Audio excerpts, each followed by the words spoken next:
Hello and welcome to today's rich video, which is called Crash Tariffs, and I have looked at their Apple and as well expectations as we head into the weekend and what it means for resetting inside the tech sector.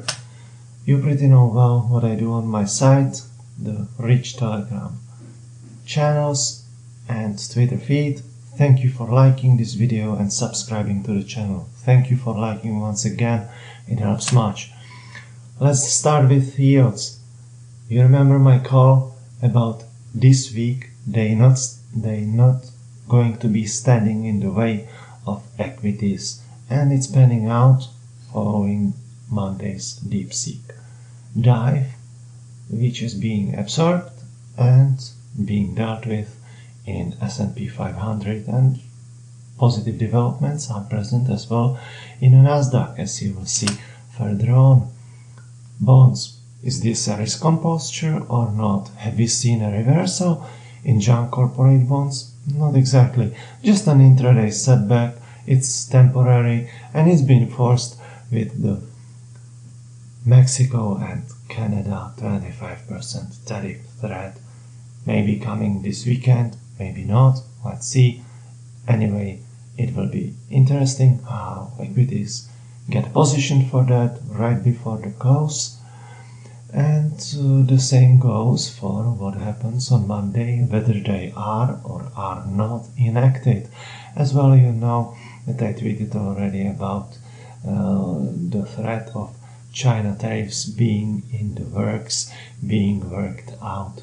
And this one is one of the real deals as well. But obstacle in bonds for risk taking, not really. Just humming along, just as the prior chart for yields.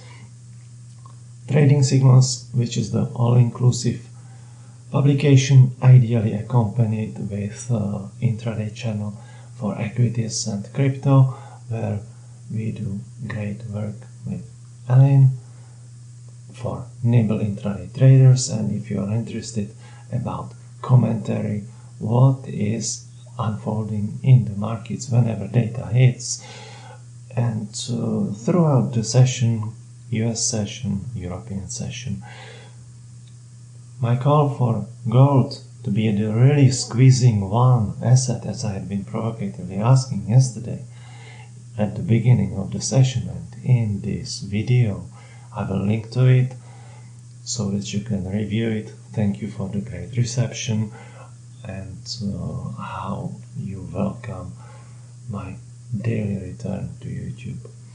So we had seen overcoming October highs, all-time highs, solid volume, no reversal, miners, silver tracking along. However, today I see going forward consolidation in gold. Silver might be still pushing higher. Much depends upon whether we get tame core PCE. Is it going to be 0.2 or a little bit higher? Remains to be seen.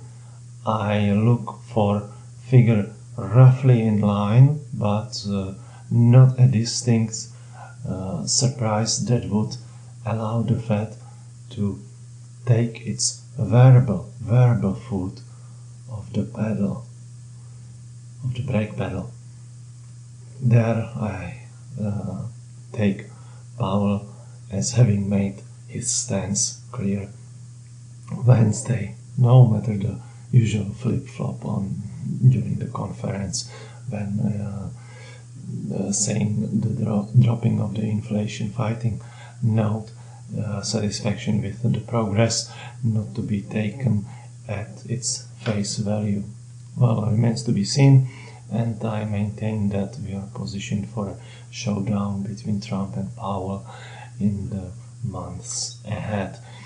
But for now, gold and silver, precious metals, are the asset class that has been confirming the push higher, and clients know that I had been bullish for the quick reversal of the CPI drop, which I had been likewise predicting, and at that I had no fear following the selling of after Monday's DeepSeek, and no fear about FOMC potentially surprising on the hawkish side, which it did more than I expected, given that we are still just in January. Oil, here I'm offering you an unannotated chart. You can see how well my calls made for clients about downswing in oil prices had been developing since the inauguration day, and how it started to become apparent as we head into Monday's inauguration on 20th. So, pretty neat profits for clients, very happy for them, and picking for you this tweet where I had been offering you as well the utilities clue, which is very good when it comes to semiconductors, which had been gradually building base and trending higher. I was clear as well about the run-up to Apple earnings. Forget about the China sales issues and how the revenue is barely growing, and how China is as well protecting its own tech industry and smartphone market with subsidies, which is 15% of the price of the retail price offered to those who purchase a domestic smartphone. This is very fine incentive for Chinese consumers. But US equities, S&P 500 and Nasdaq had been drifting higher, and weren't it for the Mexico-Canada tariff threat announcement, these would have been continuing higher way more smoothly, but they had arrived at the 6,115-ish area, and I look for them to overcome it, because S&P 500 breadth is improving. You remember as well my tweet about them being primed through the inordinate retreat in market breadth, and how it had been looking for an improvement, which is exactly what we had seen yesterday.